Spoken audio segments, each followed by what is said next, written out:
पूजा समिति आपका हार्दिक अभिनंदन करता है और करता ही रहेगा। सगरे दशहरा के मेला में भी तमाम लागल बा, हो तमाम लागल बा।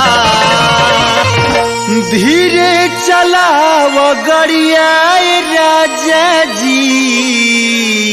अरे ये ड्राइवर बाबू थोड़ा देख के चले। धीरे चलाव गड़िया राजा जाम लागल बा।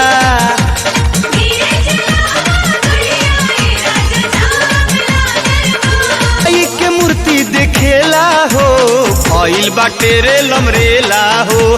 केहू ना घूमे अकेला हो, जोड़ी के संगे घूमेला हो।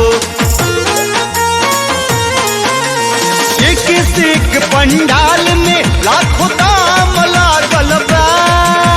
मेला में आए हुए तमाम श्रद्धालुओं से मेरा नम्र निवेदन है कि कृपया शांति व्यवस्था बनाए रखें। एक से एक पंडाल में लाखों दाम लागल बा, लाखों दाम लागल बा। कि धीरे चलावा गड़िया राजा। अरे का ये महाराज लौकत नहीं का? धीरे चलावा गड़िया राजा जाम लागल बा।